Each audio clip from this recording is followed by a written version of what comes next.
Teach me to listen, O God, to those nearest me, my family, friends, my co-workers. Help me to be better aware that no matter what the words I hear, the message is, accept the person I am, listen to me. Accept the person I am, listen to me.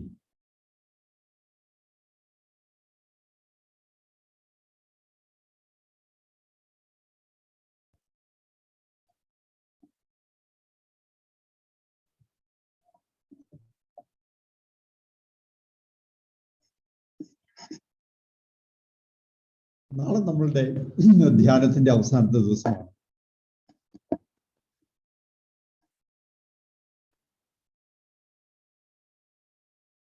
നാളെ രാവിലെ 5:30 ധ്യാനം guided meditation നമുക്കുണ്ടാവും. സാധാരണ പോലെ തന്നെ 9 മണിക്കത്തെ ധ്യാന പ്രസംഗം ഉണ്ടാവില്ല, talk ഉണ്ടാവില്ല. നാളത്തേക്കുള്ള പ്രാർത്ഥനയ്ക്കും ധ്യാനത്തിനുമുള്ള ദൈവവചന ഭാഗങ്ങൾ ഇന്ന് തരുന്നതാണ്. നാളെ ധ്യാനത്തിന്റെ അവസാന ദിവസമായതുകൊണ്ട് സാധാരണ ദിവസങ്ങളിൽ ചെയ്യാറുള്ളത് പോലെ അത്രയും തീവ്രമായിട്ടുള്ള പ്രാർത്ഥനയോ ധ്യാനമോ നടത്തേണ്ടതില്ല. പ്രാർത്ഥനകളുടെ എണ്ണം, ചെയ്യുന്ന രീതി, അതിലൊക്കെ അല്പം കൂടെ അയവ് വരുത്തുകയും സാവകാശം ധ്യാനത്തിൽ നിന്ന് പുറത്തേക്ക് വരുന്ന ആ ഒരു പ്രക്രിയയിൽ തുടരുകയും ചെയ്യാം. നാളത്തെ ഒരു ധ്യാനത്തിൽ കഴിഞ്ഞ 8 ദിവസത്തെ ധ്യാനങ്ങളെ കുറിച്ചുള്ള ഒരു തിരിഞ്ഞു നോട്ടവും ഒരു വിലയിരുത്തലും ദൈവം ഈ ധ്യാനത്തിലൂടെ നിങ്ങൾക്ക് ഓരോരുത്തർക്കും തന്നിട്ടുള്ള പ്രത്യേകമായിട്ടുള്ള അനുഗ്രഹങ്ങൾ ഓർക്കുകയും ദൈവത്തോട് നന്ദി പറയുകയും ചെയ്യുക. ദൈവം നിങ്ങൾക്ക് ധ്യാനവേളയിൽ ധ്യാന ദിവസങ്ങളിൽ തന്നിട്ടുള്ള അനുഗ്രഹങ്ങൾ, ഉൾക്കാഴ്ചകൾ, നിങ്ങളെക്കുറിച്ച് തന്നെയുള്ള തിരിച്ചറിവുകൾ, മറ്റുള്ളവരുമായിട്ടുള്ള നിങ്ങളുടെ ബന്ധത്തിൽ വന്നിട്ടുള്ള ഭാവാത്മകമായിട്ടുള്ള പുരോഗതി, ആധ്യാത്മികമായിട്ടുള്ള ഉണർവ്, ഇവയെക്കുറിച്ച് തിരിച്ചറിയുന്നതിന് വേണ്ടിയിട്ട് ഒരു ധ്യാനം നടത്തുക. രണ്ടാമതൊരു ധ്യാനം മെഡിറ്റേഷൻ ടു അറ്റെയിൻ ലവ് എന്നുള്ളതാണ്. ഇഗ്നേഷ്യൻ ധ്യാന രീതിയിൽ 4ാമത്തെ ആഴ്ചയിലെ ധ്യാനം അവസാനിപ്പിക്കുന്നത് സ്നേഹം ലഭിക്കുവാനുള്ള ഒരു ധ്യാനത്തോട് കൂടിയിട്ടാണ്. ദൈവത്തിൽ നിന്ന്, ഉദ്ധാനം ചെയ്ത യേശുക്രിസ്തുവിൽ നിന്ന് ദൈവത്തിന്റെ കൃപയും അനുഗ്രഹവും നമുക്ക് ലഭിക്കുന്നു. നമ്മുടെ സഹോദരി സഹോദരന്മാരോട് സ്നേഹവും കരുണയും ഉണ്ടാകുന്നതിന്, നിങ്ങളുടെ പ്രിയപ്പെട്ടവരോട്, കുടുംബാംഗങ്ങളോട്, പ്രത്യേകിച്ച് നിങ്ങളെ വേദനിപ്പിക്കുകയോ നിങ്ങളോട് വിമർശന മനോഭാവത്തോടുകൂടി പെരുമാറുകയോ സംസാരിക്കുകയോ ചെയ്തിട്ടുള്ളവരോട് സ്നേഹം ഉണ്ടാകുന്നതിനും അവരോട് ക്ഷമയോടും കരുണയോടും കൂടെ പെരുമാറുന്നതിനും ഉള്ള ദൈവകൃപ ലഭിക്കുന്നതിന് വേണ്ടി പ്രത്യേകം പ്രാർത്ഥിക്കുക. നാം സ്നേഹിക്കുകയും നമ്മോട് സ്നേഹിക്കുകയും നമ്മെ സ്നേഹിക്കുകയും ചെയ്യുന്നവരോട് സ്നേഹത്തോടും കരുണയോടും കൂടെ പെരുമാറാൻ എളുപ്പമാണ്. നമ്മെ വേദനിപ്പിക്കുകയോ വിഷമിപ്പിക്കുകയോ കുറ്റപ്പെടുത്തുകയോ വിമർശിക്കുകയോ ചെയ്തിട്ടുള്ളവരോട് സ്നേഹം വളർത്തിയെടുക്കുന്നതിന് വേണ്ടിയിട്ടുള്ള ഒരു ധ്യാനം. നമ്മുടെ സഹോദരി സഹോദരന്മാരോട് മാത്രമല്ല, എല്ലാ സൃഷ്ടി വസ്തുക്കളോടും സ്നേഹം വളർത്തുന്നതിനുള്ള ഒരു ധ്യാനം. ദൈവം സൃഷ്ടിച്ചവയെല്ലാം വളരെ നല്ലതായിരുന്നു എന്ന് ദൈവം തിരിച്ചറിയുന്നു. നമുക്കും സൃഷ്ടവസ്തുക്കളെല്ലാം നല്ലതാണ്, നന്മയാണ്. എല്ലാവരോടും എല്ലാവറ്റയോടും അചേതനങ്ങളായിട്ടുള്ള വസ്തുക്കളോട് പോലും കരുണയും സ്നേഹവും കരുതലും പരിഗണനയും വളർത്തിയെടുക്കണം നമ്മുടെ ജീവിതത്തിൽ. Love towards entire creation. ദൈവത്തോടും പ്രപഞ്ച വസ്തുക്കളോടും ജീവജാലങ്ങളോടും എല്ലാം നന്ദിയുള്ളവരായിരിക്കുക. നാളെ വൈകുന്നേരത്തെ ധ്യാന പ്രസംഗത്തിന്റെ ഭാഗമായി നിങ്ങളുടെ ധ്യാനാനുഭവം വളരെ ചുരുക്കമായിട്ട് പങ്കുവെക്കുവാനുള്ള ഒരവസരം ഉണ്ടായിരിക്കും. കഴിഞ്ഞ 8 ദിവസത്തെ ധ്യാനത്തിലൂടെ ദൈവത്തിൻ്റെ അനുഗ്രഹങ്ങൾ, നിങ്ങൾക്ക് കിട്ടിയ വ്യക്തിപരമായിട്ടുള്ള ദൈവാനുഗ്രഹം, ധ്യാനത്തിലുള്ള വളർച്ച, ആധ്യാത്മികതയിലുള്ള വളർച്ച, ദൈവം നിങ്ങളെങ്ങനെയാണ് അനുഗ്രഹിച്ചത്, ഇങ്ങനെയുള്ള കാര്യങ്ങളെക്കുറിച്ച് ചുരുക്കമായിട്ട് പങ്കുവെക്കുവാൻ ഉള്ള അവസരമുണ്ടാവും. താല്പര്യമുള്ളവർ പങ്കുവെക്കുക. എല്ലാവരും പങ്കുവെക്കണമെന്ന് യാതൊരു നിർബന്ധവുമില്ല. മാത്രവുമല്ല, നാളെ 6:30 മുതൽ നമ്മളുടെ വ്യക്തിപരമായിട്ടുള്ള ഷെയറിങ്, ധ്യാനാനുഭവത്തെ കുറിച്ചുള്ള പങ്കുവെക്കൽ റെക്കോർഡ് ചെയ്യുന്നതല്ല, യൂട്യൂബിൽ അപ്ലോഡ് ചെയ്യുകയുമില്ല. അത് നമ്മളുടെ വ്യക്തിപരമായിട്ടുള്ളൊരു ഷെയറിംഗ് ആയിട്ട് മാത്രം കണക്കാക്കിയാൽ മതി. ധ്യാനത്തിൽ അച്ഛന്മാരുമായിട്ട് സംസാരിക്കുവാനുള്ള, സ്പിരിച്വൽ ഗൈഡൻസിനുള്ള അവസരം ഒരുക്കാമെന്ന് പറഞ്ഞിരുന്നെങ്കിൽ തന്നെയും ഉദ്ദേശിച്ചപോലെ നടന്നില്ല.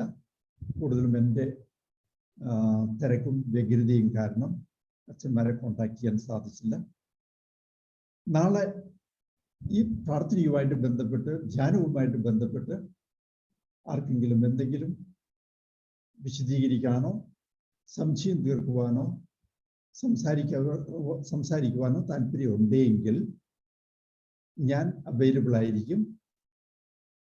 എൻ്റെ നമ്പർ ഞാൻ പറയാം. താല്പര്യമുള്ളവർ എഴുതിയെടുക്കുക. രാവിലെ മുതൽ ഉച്ചയ്ക്കത്തെ വിശ്രമ സമയം ഒരിടവേള ഒഴികെ മറ്റു സമയങ്ങളിൽ താല്പര്യമുള്ളവർക്ക് വിളിക്കാം, ബന്ധപ്പെടാവുന്നതാണ്. എൻ്റെ നമ്പർ ഞാൻ പറയുന്നു: 90499134, വീണ്ടും 34, അവസാനം 34 ആവർത്തിക്കുന്നുണ്ട്. ഇന്നുകൂടി ഞാൻ പറയാം: 9049913434.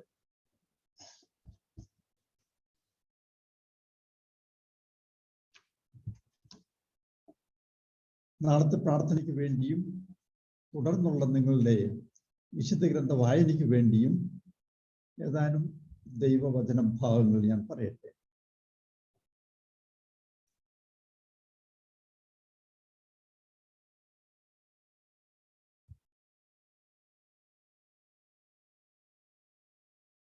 മത്തായിയുടെ സുവിശേഷം 26-ാം അധ്യായം 17 മുതൽ 35 വരെയുള്ള വാക്യങ്ങൾ. മർക്കോസിന്റെ സുവിശേഷം 14-ാം അധ്യായം 22-25 വാക്യങ്ങൾ.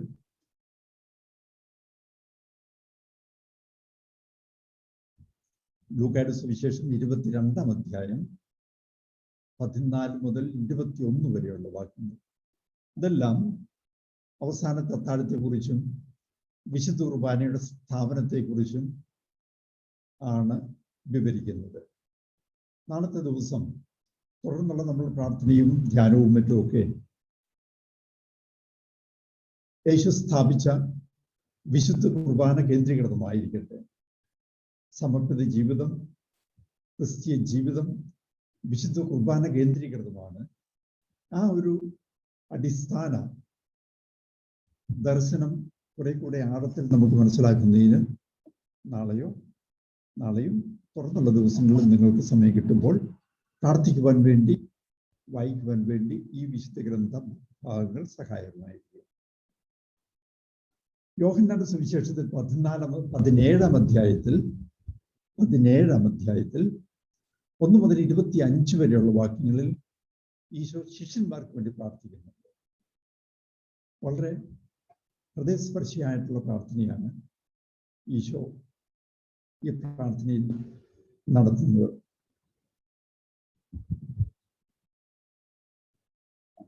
യോഹന്നാന്റെ സുവിശേഷം 13-ാം അധ്യായത്തിൽ 1 മുതലുള്ള വാക്യങ്ങളിലൂടെ ഈശോ ശിഷ്യന്മാരുടെ പാദങ്ങൾ കഴുകുന്ന സംഭവം വിവരിക്കുന്നു.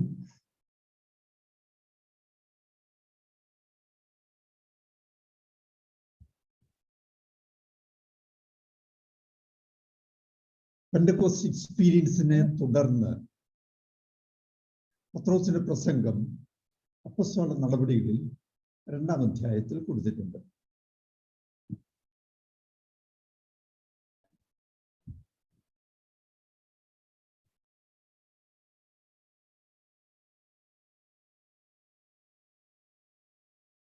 അവസാനം മത്തായിയുടെ സുവിശേഷത്തിൽ 28-ാം അധ്യായത്തിൽ 16 മുതൽ 20 വരെയുള്ള വാക്യങ്ങളിൽ ഉദ്ധാനം ചെയ്ത യേശു അപ്പോസ്തലന്മാരെ ദൗത്യമേൽപ്പിച്ച് അയക്കുന്നു. ലോകമെങ്ങും പോയി എല്ലാ ജനതകളോടും സുവിശേഷം പ്രസംഗിക്കുക എന്നുള്ള ആ ഒരു ദൗത്യം. ഇതിൽ നിങ്ങൾക്ക് ഉപകാരപ്രദമായിട്ടുള്ള ദൈവവചന ഭാഗങ്ങൾ തുടർന്നുള്ള പ്രാർത്ഥനയ്ക്ക് ഉപയോഗിക്കാവുന്നതാണ്.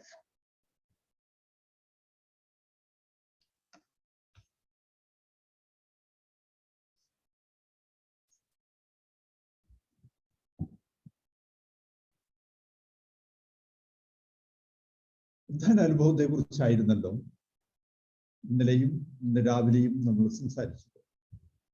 ഉദ്ധാനാനുഭവം അപ്പോസ്തലന്മാരുടെ ജീവിതത്തിൽ ഇന്ന് ഉദ്ധാനാനുഭവം നമ്മളുടെ ജീവിതത്തിൽ എങ്ങനെയാണെന്ന് മാറ്റങ്ങൾ വരുത്തേണ്ടത്, ഉദ്ധാനം ചെയ്ത യേശുവിൻ്റെ അനുഭവം യേശു എങ്ങനെയാണ് നമ്മളുടെ ജീവിതത്തിലേക്ക് കടന്നു വരേണ്ടത് ഉള്ള കാര്യങ്ങളെ കുറിച്ചായിരുന്നു.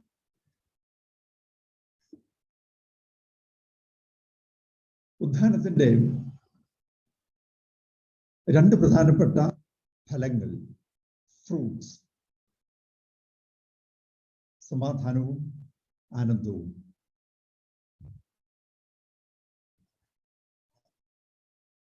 ഉദ്ധാനം ചെയ്ത് യേശു അപ്പോസ്തലന്മാരെ കണ്ടുമുട്ടിയപ്പോൾ, അവർക്ക് ദർശനം കൊടുത്തപ്പോൾ, നിങ്ങൾക്ക് സമാധാനം എന്ന് പറഞ്ഞാണ് അവരെ അഭിവാദ്യം ചെയ്തത്.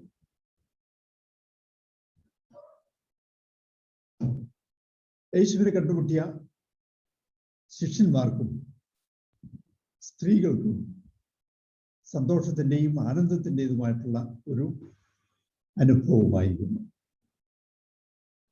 ഉദ്ധാനം ചെയ്ത് യേശു വിഭാവനം ചെയ്യുന്ന ഈ ആനന്ദവും സമാധാനവും നമ്മുടെ ജീവിതത്തിൽ ഉണ്ടാവുന്നതിന് വേണ്ടി യേശുവുമായിട്ടുള്ള ആത്മബന്ധത്തിൽ നാം നടത്തുകയാണ് ചെയ്യേണ്ടത്.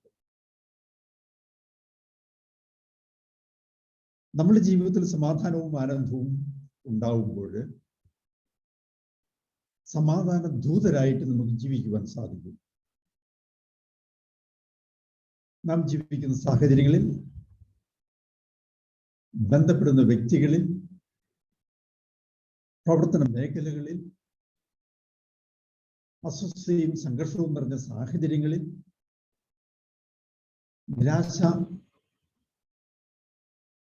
നിരാശയ്ക്ക് അടിപ്പെട്ട് പ്രതീക്ഷയില്ലാതെ ജീവിക്കുന്ന ആളുകളിൽ പ്രതീക്ഷയായിട്ട്, സന്തോഷമായിട്ട്, ആനന്ദമായിട്ട് കടന്നു ചെല്ലുവാൻ നമുക്ക് സാധിക്കണം. ദൈവ അനുഭവം കിട്ടിയവരായിട്ട് നാം ജീവിക്കണം. യഥാർത്ഥ ദൈവാനുഭവം കിട്ടിയവരാണെങ്കിൽ ആ അനുഭൂതി നമ്മളുടെ മുഖത്ത്, നമ്മളുടെ സംസാരത്തില്, നമ്മളുടെ പെരുമാറ്റത്തില്, വ്യക്തിബന്ധങ്ങളിലൊക്കെ മറ്റുള്ളവർക്ക് അനുഭവപ്പെടും. ദൈവാനുഭവം കിട്ടിയ ഒരു വ്യക്തിയാണ് ഞാനിന്ന് സ്വയം പറയുകയും പരിചയപ്പെടുത്തുകയും ചെയ്യുന്നത് കൊണ്ട് മറ്റുള്ളവർക്ക് ആ ഒരു ദൈവാനുഭവം അനുഭവപ്പെടണമെന്നില്ല. നേരെ മറിച്ച് അത് നമ്മളുടെ നോട്ടത്തിലൂടെ, മുഖഭാവത്തിലൂടെ, നമ്മളുടെ പെരുമാറ്റത്തിലൂടെ, വ്യക്തികളുമായിട്ടുള്ള ബന്ധങ്ങളിലൂടെയൊക്കെ പ്രകടമാകേണ്ടതുണ്ട്. അത് മറ്റുള്ളവർക്ക് അനുഭവപ്പെടേണ്ടതുണ്ട്, അനുഭവവേദ്യമാവേണ്ടതുണ്ട്.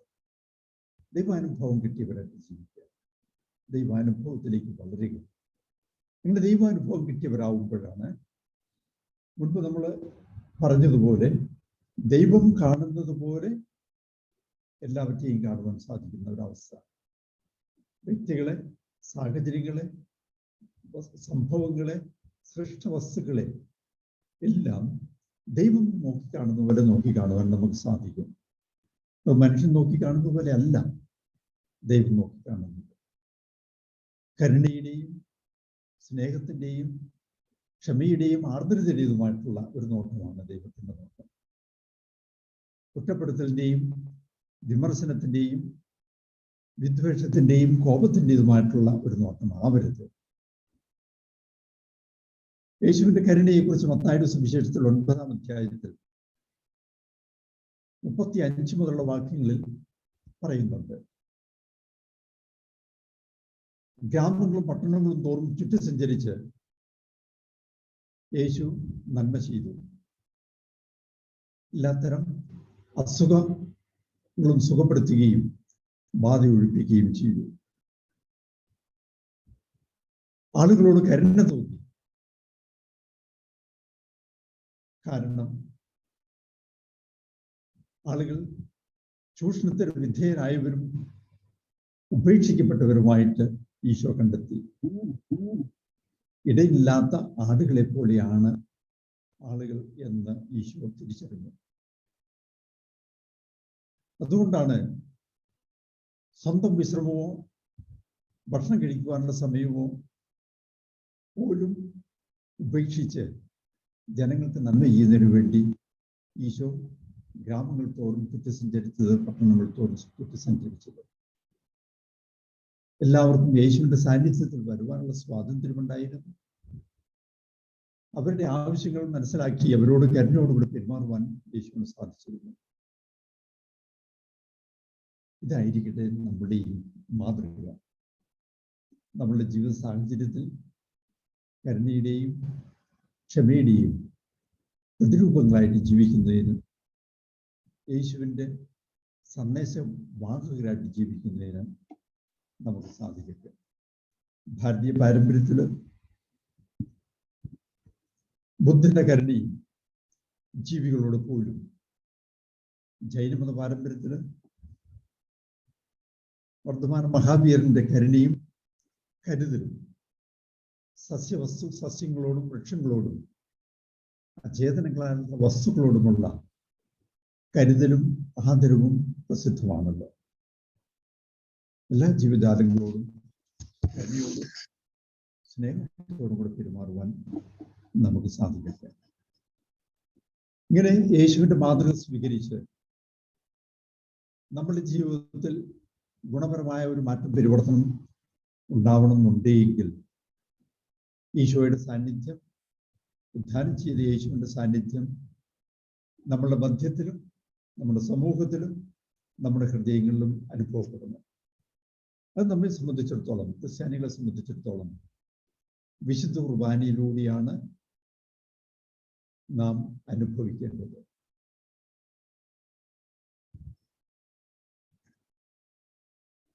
വിശുദ്ധ കുർബാനയിലൂടെ സ്വയം വെളിപ്പെടുത്തുകയും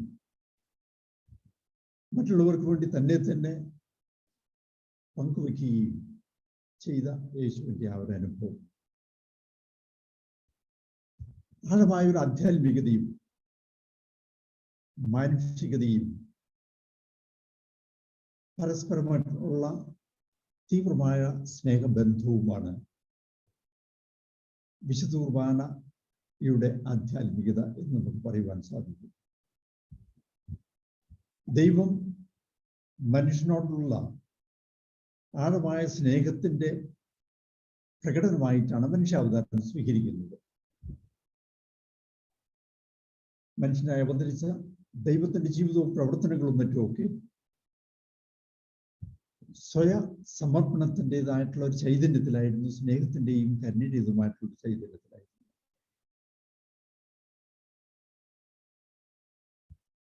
അവതാരം ചെയ്ത യേശുവിന്റെ ആധ്യാത്മികത ദൈവത്തിന്റെ ആധ്യാത്മികതയായിരുന്നു. മനുഷ്യന്റെ ആധ്യാത്മികത ദൈവത്തിലേക്കുള്ള വളർച്ചയുടെ ഒരു ആധ്യാത്മികതയായിരുന്നു. സമഭാവനയുടെയും സമന്വയത്തിന്റെയും ആഘോഷത്തിന്റെയും പരസ്പര ബന്ധത്തിന്റെയും ദൈവത്തോടുള്ള തുറവിയുടെയും ദൈവത്തിന്റെ പദ്ധതിയോടുള്ള സമർപ്പണ മനോഭാവത്തിൻ്റെതുമായിട്ടുള്ള ഒരു ആധ്യാത്മികതയാണ് വിശുദ്ധ കുർബാനയിലൂടെ പ്രകാശിതമാകുന്നത്, വെളിപ്പെടുത്തപ്പെടുന്നത്. വിശുദ്ധ കുർബാനയുടെ ആധ്യാത്മികത ക്രിസ്തു കേന്ദ്രീകൃതമായിട്ടുള്ള ഒരു ആധ്യാത്മികതയാണ്. ദൈവവുമായിട്ടുള്ള ഒരു ബന്ധത്തിൽ അധിഷ്ഠിതമായിട്ടുള്ള ഒരു ആധ്യാത്മികതയാണ്. യേശുവിന്റെ പാദാന്ത്യത്തിൽ ഇരുന്ന് കരഞ്ഞുകൊണ്ട് പാദങ്ങൾ തുടയ്ക്കുകയും ചുംബിക്കുകയും ചെയ്ത മറിയത്തിന്റെ ആധ്യാത്മികതയാണ്. കുരിശിന്റെ ചുവട്ടിൽ സഹിക്കുന്ന മകനോടൊത്ത് ദുഃഖഭാരം ഏറ്റു വാങ്ങി നിന്ന അമ്മയുടെ ആധ്യാത്മികതയാണ്. ഗ്രാമങ്ങൾ തോറും ചുറ്റി സഞ്ചരിച്ച് ജനങ്ങൾക്ക് നന്മ ചെയ്ത യേശുവിന്റെ ആധ്യാത്മികതയാണ്.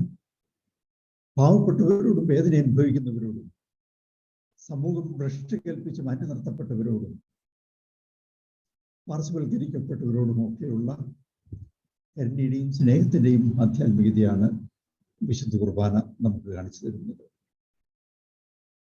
അവരുടെ ജീവിതത്തിലേക്ക് ഇറങ്ങിച്ചെല്ലുന്നതിന് ദൈവം അവതാരം സ്വീകരിച്ച് മനുഷ്യനായി ഇറങ്ങി എന്നതുപോലെ അവശത അനുഭവിക്കുന്നവരോട്, പാർശ്വവൽക്കരിക്കപ്പെട്ടവരോട് അവരുടെ ജീവിതത്തിലേക്ക് ഇറങ്ങിച്ചെന്ന് അവരിൽ ഒരുവനായി അവരുടെ വേദനയും യാതനയും ഏറ്റുവാങ്ങി അവർക്ക് സാന്ത്വനവും ശക്തിയും പകർന്നു കൊടുത്ത് അവരെ ദൈവത്തിലേക്ക് നയിക്കുന്ന ഒരു ആധ്യാത്മികതയാണ്.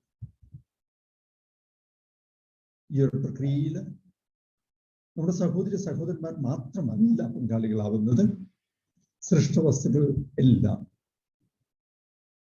ദൈവം സൃഷ്ടിച്ചതെല്ലാം ഈ ഒരു കൂട്ടായ തീർത്ഥാടനത്തിന്റെ ഭാഗമാണ്. ദൈവോന്മുഖമായ ഒരു തീർത്ഥാടനം. ആ തീർത്ഥാടനത്തിൽ നമുക്ക് ഓരോരുത്തർക്കും സവിശേഷമായ ഒരു പങ്കുണ്ട്. ഇടയന്മാരാവുക എന്നുള്ളത് സഹോദരങ്ങളെയും സൃഷ്ടവസ്തുക്കളെയും പ്രപഞ്ചത്തെയും എല്ലാം ഉൾക്കൊണ്ടുകൊണ്ടുള്ള ദൈവോന്മുഖമായ ഒരു തീർത്ഥാടനമാണ്. വത്തിക്കാൻ കൗൺസിൽ സാക്രോസാങ്ക്തും കൺസീലിയം എന്നുള്ള പ്രമാണരേഖയിൽ 10ാമത്തെ എണ്ണത്തിൽ പറയുന്നത് പോലെ Eucharist is A source and submit of the life of the church. സഭയിലെ നമ്മുടെ ജീവിതത്തിന്റെ ഉറവിടവും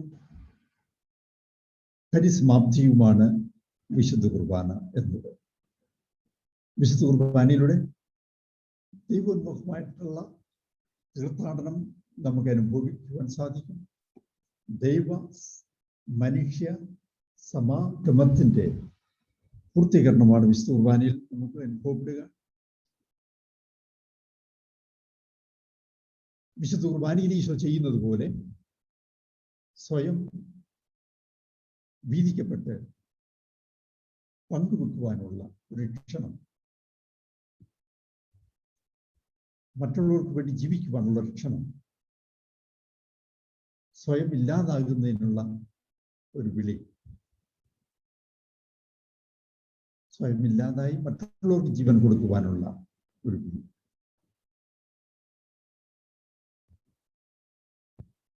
ദൈവത്തിൽ നിന്നുള്ള ബാധകളില്ലാത്ത ഒരു സമ്മാനത്തിന്റെ പ്രകടനമാണ് വിശുദ്ധ കുർബാന എന്നുള്ളത്. ദൈവം മനുഷ്യനായത് മനുഷ്യനോടുള്ള ആഴമായ സ്നേഹത്തിന്റെ പ്രകടനമായിരുന്നു. ഈശോ പീഡകൾ സഹിച്ചതും കുരിശിൽ മരിച്ചതും ഉദ്ധാനം ചെയ്തതും വീണ്ടും മനുഷ്യരോടുള്ള സ്നേഹത്തിന്റെ പ്രകടനമായിട്ടാണ്.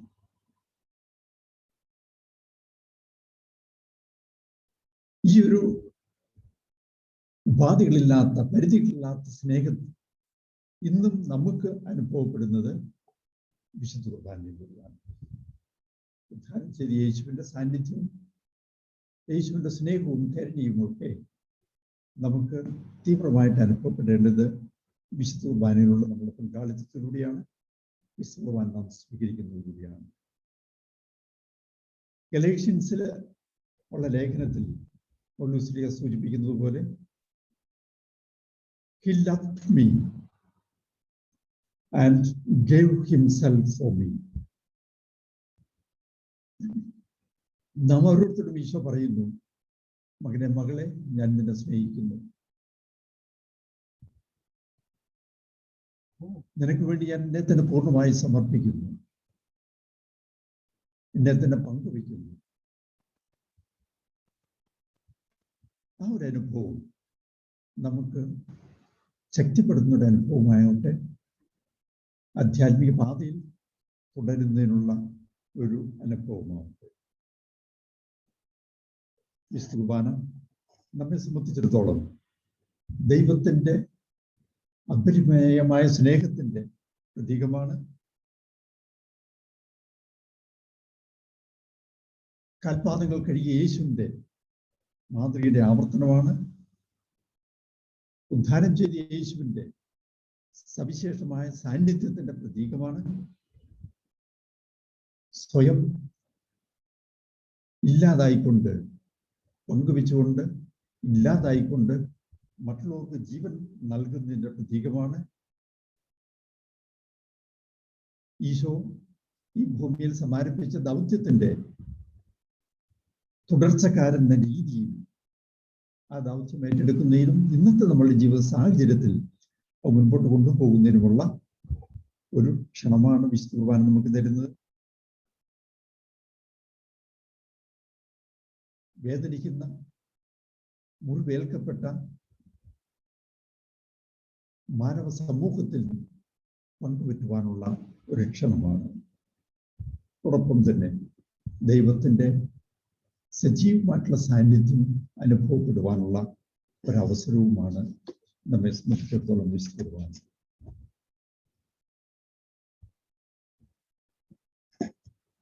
ഉദ്ധാനം ചെയ്ത യേശു നമുക്ക് തരുന്ന ആനന്ദത്തിന്റെയും സമാധാനത്തിന്റെയും പ്രതീക്ഷയിലുമായിട്ടുള്ള അനുഭവം നമ്മുടെ ജീവിതത്തിൽ എന്നും ശക്തമായിട്ട് ഉണ്ടാവട്ടെ. ആനന്ദവും സന്തോഷവും സമാധാനവും മറ്റുള്ളവർക്ക് പകർന്നു കൊടുക്കുവാൻ നമുക്ക് സാധിക്കട്ടെ. നാമുമായിട്ട് ബന്ധപ്പെടുന്നവർക്ക് യേശു വിഭാവനം ചെയ്ത, ഉദ്ധാനം ചെയ്ത് യേശു വിഭാവനം ചെയ്ത ഈ ആനന്ദവും സ്നേഹവും കരുണയും പ്രതീക്ഷയും ഒക്കെ മറ്റുള്ളവർക്ക് നമുക്ക് പകർന്നു കൊടുക്കാൻ സാധിക്കട്ടെ.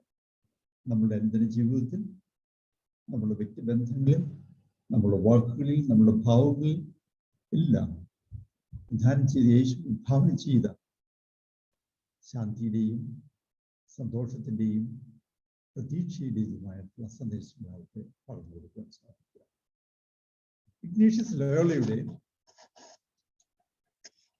ടേക്ക് ആൻഡ് റിസീവ് എന്നുള്ള പ്രാർത്ഥനയോടുകൂടി നമുക്ക് ഇന്നത്തെ ഈ ധ്യാന പ്രസംഗം അവസാനിപ്പിക്കാം. മുൻപൊരിക്കൽ ഒരു ധ്യാന പ്രസംഗത്തിന്റെ ആരംഭത്തിൽ ഞാനിത് ഉപയോഗിച്ചിട്ടുള്ളതാണ്. വളരെ സവിശേഷമായിട്ടുള്ള പ്രാർത്ഥനയായതുകൊണ്ട് ഇന്നും ഒരുപക്ഷെ നാളെയും ധ്യാനം അവസാനിപ്പിക്കുമ്പോൾ നമുക്ക് പ്രാർത്ഥന ചൊല്ലാം എന്ന് തോന്നുന്നു. മനസ്സിൽ നിങ്ങൾക്ക് ഈ പ്രാർത്ഥന ഉരുവിടാം. Take, Lord, and receive all my liberty, my memory, my understanding, and all my will, all that I have and possess. You, Lord, have given all that to me. I now give it back to you, O Lord. All of it is yours. Dispose of it according to your will. Give me love of yourself along with your grace, for that is enough for me.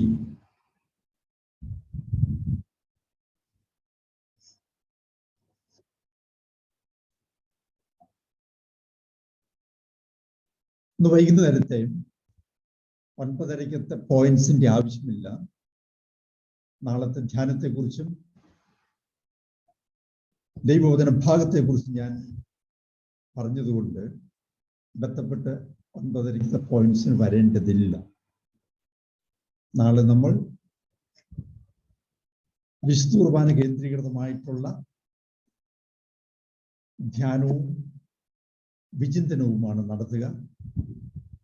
ഇതിന് സഹായകമായിട്ടുള്ള വിശുദ്ധ ഗ്രന്ഥ ഭാഗങ്ങളും തന്നിട്ടുണ്ട്. എല്ലാവർക്കും നന്ദി, നമസ്കാരം. നാളെ രാവിലെ 5:30 ഗൈഡഡ് മെഡിറ്റേഷന് ഒരുമിച്ച്.